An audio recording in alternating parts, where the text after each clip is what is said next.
Hi student, welcome to Grow Tree Academy. So continue with our Java classes.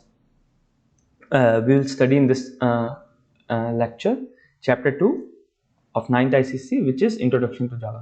So इससे पहले हमने chapter 1 पढ़ा था Object Oriented Programming के बारे में, right? I guess आपने previous lecture देखा होगा. So chapter 2 में हम ये पढ़ेंगे कि Object Oriented Programming बहुत multiple languages हैं जो Object Oriented Programming है, उनमें से एक जो programming language है वो है Java. So we'll go more deep into Java and जो भी Java में फीचर्स हैं, चीज़ें हैं, वो ऑब्जेक्ट ओरिएंटेड प्रोग्रामिंग के सेम है क्योंकि Java is one of the object oriented programming language. ठीक है, तो हम इस साल 9th में और 10th में दोनों में एक ही प्रोग्रामिंग लैंग्वेज पे डिस्कस करेंगे जिसका नाम है जावा. और भी बहुत सारे ऑब्जेक्ट ओरिएंटेड प्रोग्रामिंग लैंग्वेज होते हैं जैसे C++ एंड ऑल, वो आप कभी फ्यूचर में पढ़ोगे. ठीक है ना.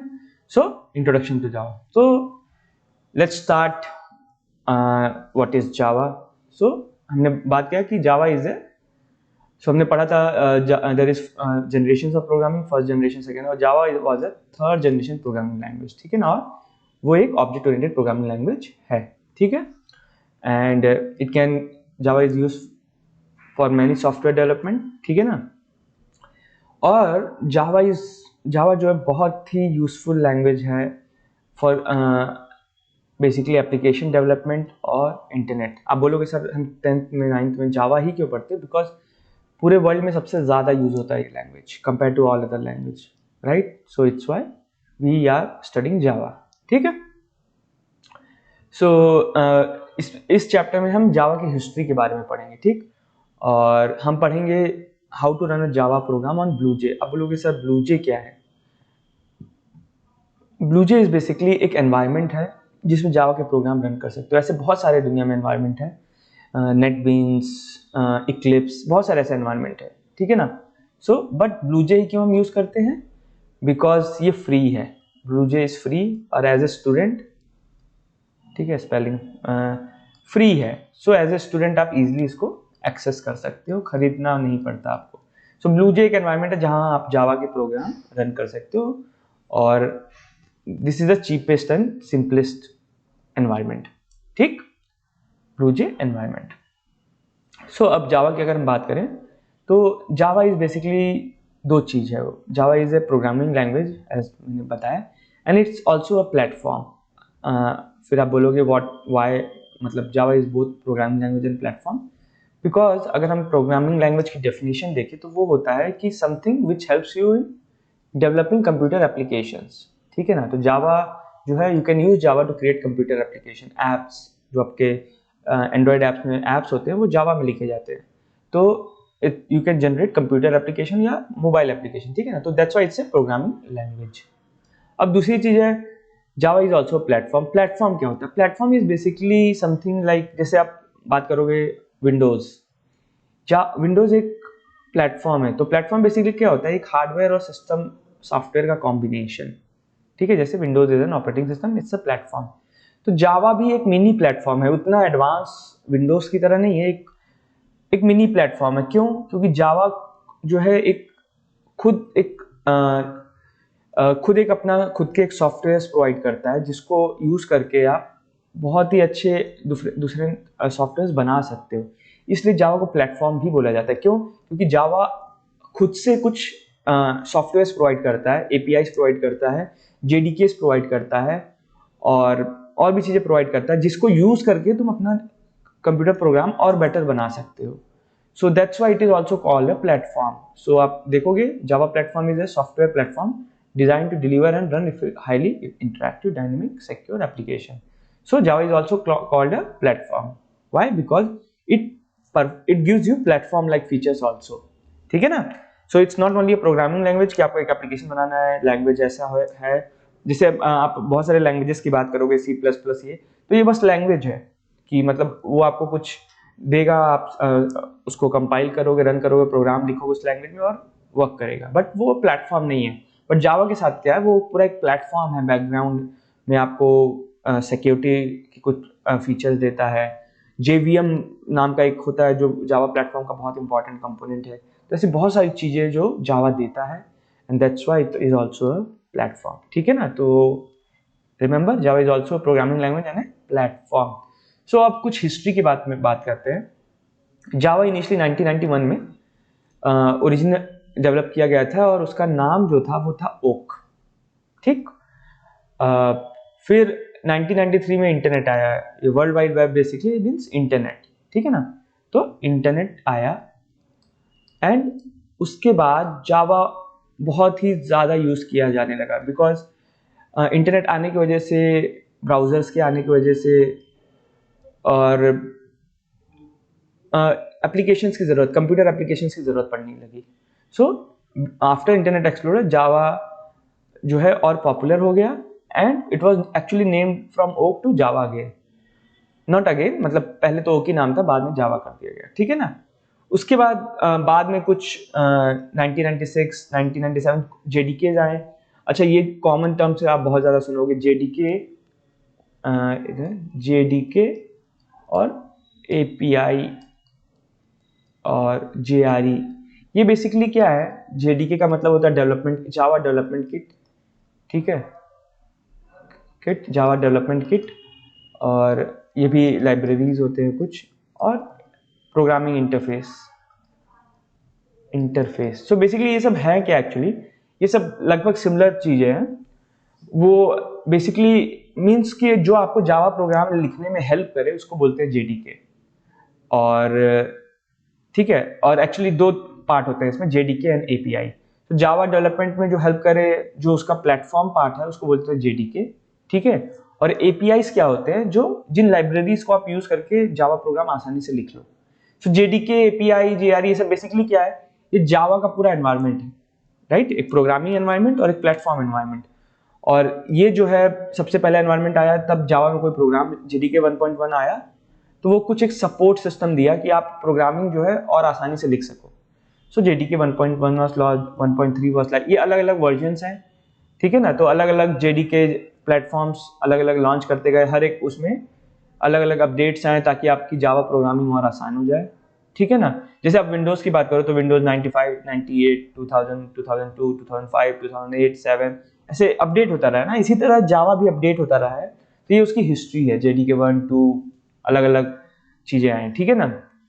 और फ्यूचर में आईडी, नेटबीन आईडी बेसिकली क्या होता है? सिमिलर टू ब्लूजे, कि जहाँ पे आप जावा का कोड लिख सको. तो नेटबीन आईडी आया 2009 में, विच मतलब बहुत ज़्यादा पावरफुल आईडी है. ये पेड आईडी है तो आपको पैसा देना पड़ता है इसके लिए. सो आईडीज जो है, ब्लूजे था, उसके बाद आईडी आया.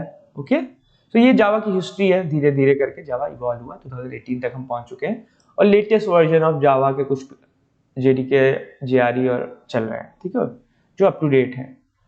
ओके. नाउ नेक्स्ट टॉपिक हम लोग पढ़ेंगे कि हमने पढ़ा था कि कंप्यूटर जो है मशीन लैंग्वेज सिर्फ समझता है, राइट. मशीन लैंग्वेज क्या समझता है? Machine language. Okay. But Java एक थर्ड जनरेशन लैंग्वेज है, राइट. Third generation. सो इसमें जो लिखा जाता लैंग्वेज है वो HLL, हाई लेवल लैंग्वेज लिखी जाती है, मतलब जो इंग्लिश की जैसे होती है. बट मशीन लैंग्वेज तो डिफरेंट होती है. तो बेसिकली क्या है, दो चीज इंपॉर्टेंट है. जो कोड जावा में लिखा जाता है उसको हम बोलते हैं सोर्स कोड. ठीक है ना, सोर्स कोड. और मशीन कोड आपको ऑलरेडी पता है, मशीन लैंग्वेज को मशीन कोड बोलते हैं. Okay, machine language. सो जो सोर्स कोड है, जो आप प्रोग्राम लिखते हो, जैसे आप यहाँ पे आओ तो ये सोर्स कोड है जो आप जावा में प्रोग्राम लिखोगे. और जो मशीन में 1010 होता है इसको बोलते हैं मशीन कोड या ऑब्जेक्ट कोड भी बोलते हैं, सेम चीज है. ओके.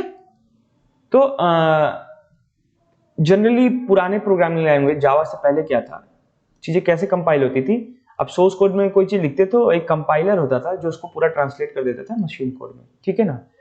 ओके. तो एक कंपाइलर होता था जो सोर्स कोड को मशीन कोड में ट्रांसलेट कर देता था. बट नाउ जावा ने एक न्यू कंसेप्ट इंट्रोड्यूस किया, बाइट कोड. ओके. सो अगर हम इसको देखें कि after programmer has written the program, source code is converted into machine code. Okay, and this is done by compiler for different programming language. But इसके साथ problem क्या थी? You needed for a different platform you need to change the compiler and sometimes the code too. So इस जो पुराने बाकी languages का problem क्या थी, ये जो ऑब्जेक्ट कोड बनता है ना वो मशीन डिपेंडेंट है। मशीन डिपेंडेंट का मतलब है, मशीन डिपेंडेंट मतलब ये है कि हर बार अगर तुम कोई प्रोग्राम अपने कंप्यूटर पे रन कर रहे हो, अपने फोन पे रन कर रहे हो, तो दूसरे पे अगर तुमको फिर से उसको रन करना है तो उसको उसका कोड बदलना पड़ेगा तुमको, और फिर से कंपाइल भी करना पड़ेगा। सो बेसिकली हर मशीन पे सेम कोड नहीं चल सकता था पहले। तो ये जो पहले वाला प्रोसेस था, ये जो कोड जनरेट होता था वो एक प्लेटफॉर्म के लिए यानी एक सिस्टम के लिए यूनिक होता था, वो सेम कोड दूसरे सिस्टम पे नहीं चलता था, ठीक है ना। So those programming language were platform dependent, okay.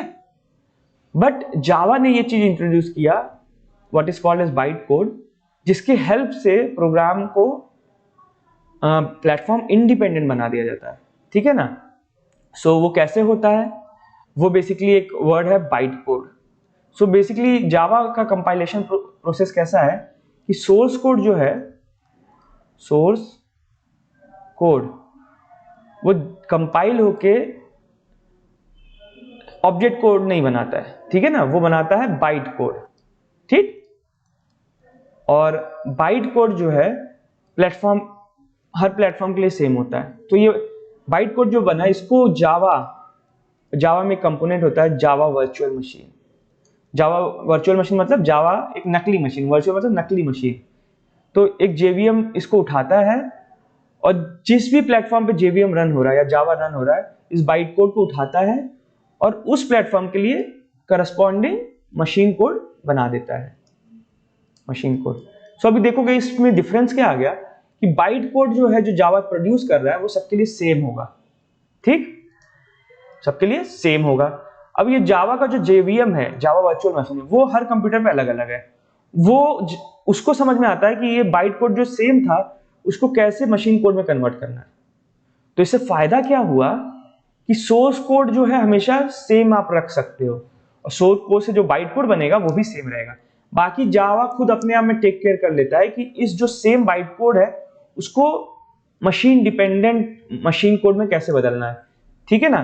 तो जावा ने एक कंसेप्ट इंट्रोड्यूस किया बाइट कोड, ओके, जावा ने कंसेप्ट इंट्रोड्यूस किया बाइट कोड, और बाइट कोड जो है मशीन इंडिपेंडेंट होता है, सारे मशीन्स के लिए सेम होता है। तो इससे क्या हुआ कि बार बार आपको प्रोग्राम चेंज नहीं करना। अगर आपको कंप्यूटर पर रन करना है, उसी को अपने फोन पर रन करना है, उसी को दूसरे कंप्यूटर पर रन करना है, तो सेम प्रोग्राम आप रन कर सकते हो क्योंकि उसका बाइट कोड सेम होगा।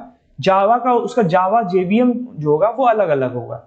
सो इसलिए वो समझ जाएगा कि इसको कैसे कन्वर्ट करना है उस प्लेटफॉर्म के लिए, मशीन कोड के लिए, ठीक है ना। तो इस तरीके से ये जावा का कंपाइलेशन फ्लो है, ठीक। इसी चीज को फिर डिटेल में थोड़ा पढ़ते हैं हम लोग, थोड़ा वापस से, ये बहुत इंपॉर्टेंट क्वेश्चन है, इस पे बनेंगे। सो ऑर्डिनरी कंपाइलेशन फ्लो मतलब पुराना कैसा है, पुराना क्या था, process of converting a source code into machine code कैसा था, एक सोर्स प्रोग्राम होता था।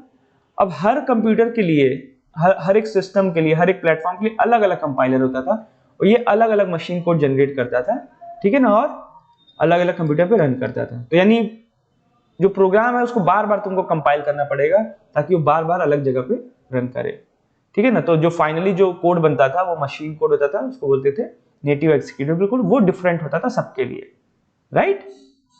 ये ऑर्डिनरी कंपाइलेशन फ्लो था। अब नया कंपाइलेशन फ्लो क्या है, जावा का कंपाइलेशन फ्लो क्या है, वो बेसिक ये है कि प्रोग्राम को आप कंपाइल करते हो और एक बाइट कोड जनरेट होता है जो सबके लिए सेम होता है, ठीक है ना। अब हर अलग अलग सिस्टम पे अलग अलग जेवीएम इंस्टॉल्ड है उस प्लेटफॉर्म के लिए, और ये जेवीएम इस बाइट कोड को लेता है, सेम बाइट कोड को लेता है और उस प्लेटफॉर्म के लिए मशीन कोड जनरेट कर देता है। इसमें हमको कुछ नहीं करना पड़ता, ये जावा अपने आप कर देता है। तो इस तरीके से क्या हुआ कि हमारा सेम प्रोग्राम, सेम एक बार जो कंपाइल किया हुआ बाइट कोड है वो हर जगह सेम तरीके से रन हो सकता है। हमको बार बार कंपाइल नहीं करना पड़ेगा, बार बार अपने प्रोग्राम को मॉडिफाई नहीं करना पड़ेगा अलग अलग प्लेटफॉर्म के लिए, ठीक है ना। तो जावा का कंपाइलेशन फ्लो इस तरह होता है कि प्रोग्राम टू कंपाइल होता है, बाइट कोड जनरेट होता है, और बाइट कोड को जेवीएम उठाता है और करस्पॉन्डिंग मशीन के लिए चेंज कर लेता है, ओके। सो अगर हम देखा जाए तो दो चीज हमने पहले भी पढ़ा हुआ है, कंपाइलर और interpreter, compiler and interpreter, right. Compiler क्या करता था, सब कुछ एक साथ ट्रांसलेट करता है from source code to byte code, Java के केस में इंटरप्रेटर क्या करता है, इस बाइट कोड को लाइन बाय लाइन लेता है और मशीन कोड में चेंज करता है, ठीक है ना। तो इसका पूरा प्रोसेस क्या हुआ कि जावा बाइट कोड जनरेट हुआ with the help of Java compiler, और फिर जावा इंटरप्रेटर जिसका नाम पूरा नाम होता है just in time compiler, JIT compiler, bite code को रीड करता है और ट्रांसलेट करता है मशीन लैंग्वेज में, ठीक है, नेटिव एग्जीक्यूटेबल कोड यानी मशीन लैंग्वेज, ठीक है। तो और JIT is part of JVM। JVM basically मैंने क्या बताया था, तो JVM जो है जावा वर्चुअल मशीन यानी नकली मशीन, ठीक है ना, फेक मशीन। तो ये फेक हम जावा बाइट कोड जनरेट करते हैं इस फेक मशीन के लिए, मतलब बेसिकली हम मशीन से पहले एक और मशीन डाल देते हैं फेक मशीन, और उसके लिए कोड जनरेट करते हैं, और वो कोड का नाम है बाइट कोड, और JVM इस बाइट कोड को लेके मशीन कोड जनरेट करता है। और इससे कुछ कंपोनेंट्स है, उसमें से एक है इंटरप्रेटर जो बाइट कोड को मशीन कोड में जनरेट करता है, और भी JVM में कुछ इंपॉर्टेंट फीचर्स होते हैं जैसे मेमोरी मैनेजमेंट करता है JVM, ये जावा प्लेटफॉर्म का पार्ट है, और बाइट कोड वेरीफायर कि ये जो बाइट कोड जनरेट हुआ है वो गलत तो नहीं है, तो ये एक बाइट कोड वेरीफायर भी है, उसका पार्ट होता है, ठीक है ना। तो ये हो गया जावा कंपाइलेशन फ्लो। तो सिंपल है कि जावा पहले कंपाइलेशन फ्लो क्या होता था, सोर्स कोड जो है कंपाइलर जो सीधा मशीन कोड में कन्वर्ट कर देता था, ये प्लेटफॉर्म डिपेंडेंट होता था। जो एक सोर्स कोड जनरेट हुआ है, सोर्स कोड से मशीन जनरेट हुआ है, ये हर बार अलग अलग जनरेट करना पड़ेगा तुमको, और समटाइम्स सोर्स कोड भी मॉडिफाई करना पड़ेगा। बट जावा के आने से क्या हुआ, जावा ने बीच में एक फेक मशीन डाल दिया जिसका नाम रखा गया JVM। सो अब सोर्स कोड जो है बाइट कोड में कन्वर्ट होता है, byte code is like machine code for that fake machine JVM, और ये बाइट कोड फिर JVM कंपाइल इंटरप्रेट करता है और मशीन कोड बनाता है, और इस तरीके से जो है JVM जो है जावा को मशीन इंडिपेंडेंट बना देता है, यानी एक ही प्रोग्राम हर जगह रन हो सकता है, ठीक है ना। सो आप दूसरी चीज जो इम्पोर्टेंट है, सो जावा फाइल हम कभी भी जो लिखते हैं उसको हम सेव करते हैं .java फाइल नाम से, ओके। और जब इसको आप कंपाइल करोगे तो एक बाइट कोड बनेगा, और वो अपने आप ऑटोमेटिकली बनता है, ये .class फाइल नेम से बनता है, ठीक। और JVM जो है Java is a virtual machine, मतलब which reads the byte code.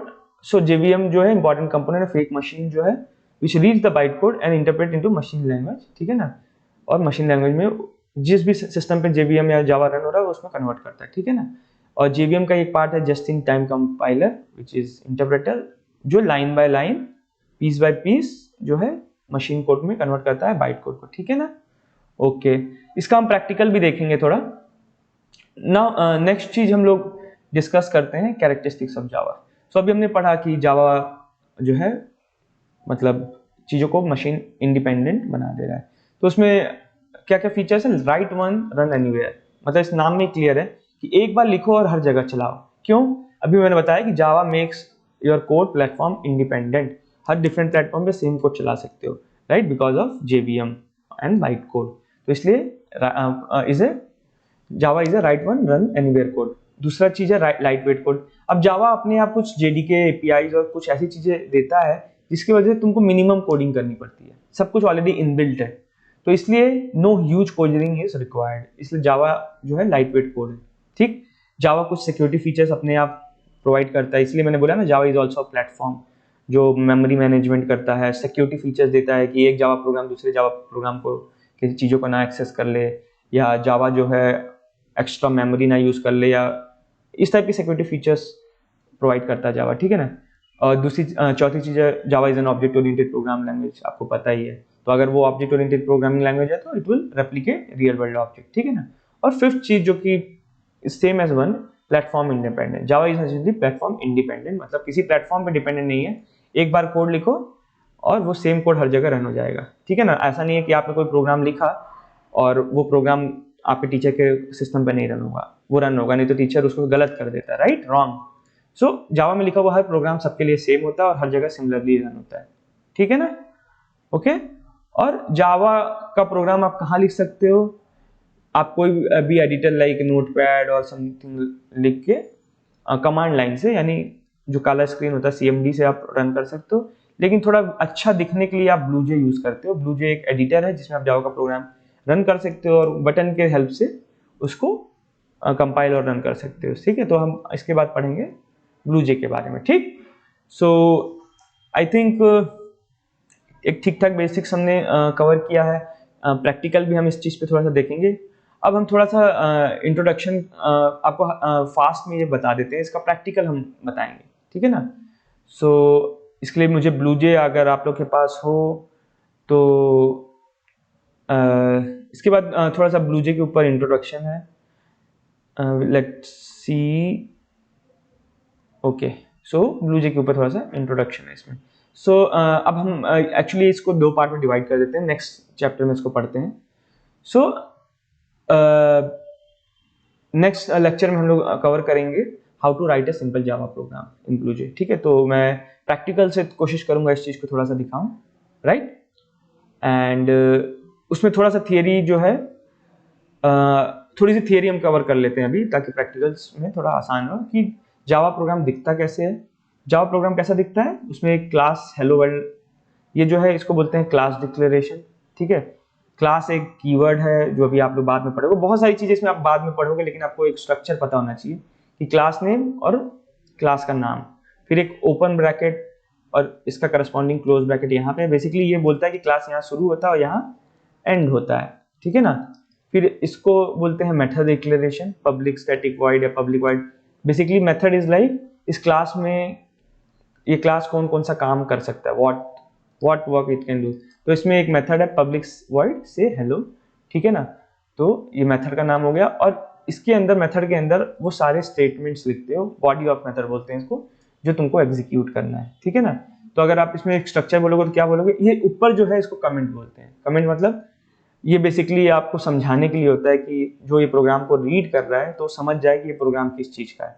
Comment में आप कुछ भी डाल सकते हो, इसका जावा प्रोग्राम पे कोई फर्क नहीं पड़ता, ठीक है ना। तो ये कमेंट है, जैसे आप पेपर लिखते हो तो मैम कमेंट डालती हैं या आप भी कमेंट डालते हो, राइट। तो कमेंट है ये। कमेंट मल्टीपल टाइप्स के होते हैं, अगर एक लाइन का कमेंट आपको डालना है या मल्टीपल लाइन्स का डालना है, वो अभी हम आगे पढ़ेंगे कि कमेंट डालने के क्या क्या तरीके होते हैं, ठीक है। तो कमेंट, क्लास डिक्लेरेशन, क्लास का opening block closing block, method declaration, method का ओपनिंग ब्लॉक क्लोजिंग ब्लॉक, और सेट ऑफ स्टेटमेंट जो तुमको डिस्प्ले करना है, ठीक है ना। अगर हम आगे चले तो अभी देखें मेथड, तो मैंने देखा ये मेथड डिक्लेरेशन तो से हेलो मेथड का नाम है। System dot out dot println क्या है, ये आप आगे बहुत पढ़ोगे। ये बेसिकली स्क्रीन पे, कंप्यूटर स्क्रीन पे जब प्रोग्राम रन करते हो, कुछ आउटपुट करना है या छापना है स्क्रीन पे, तो system dot out dot println आप यूज करते हो, और इसके अंदर जो भी आप लिखोगे डबल कोट्स के अंदर वो एज इट इज स्क्रीन पे छप जाता है। कमेंट्स, कमेंट्स जैसे मैंने बोला कि comments is just for understanding program to someone else. तो कमेंट दो टाइप के होते हैं, सिंगल लाइन और मल्टी लाइन। तो मल्टी लाइन कमेंट क्या है कि मतलब एक से ज्यादा लाइन ऑफ कमेंट तुमको लिखना है, तो वो कैसे करते हो, स्लैश स्टार से ओपन करते हो, कमेंट लिखते हो 2-3 लाइन में और उससे बंद करते हो। अगर एक ही लाइन का अगर कमेंट है तो उसको डबल स्लैश डाल के एक लाइन का कमेंट जो भी डालना है वो डाल सकते हो, ठीक है ना। तो ये है, जैसे ऊपर वाला है ये एक्चुअली सिंगल लाइन का कमेंट था, तो उसको डबल स्लैश करके भी डाला जा सकता था।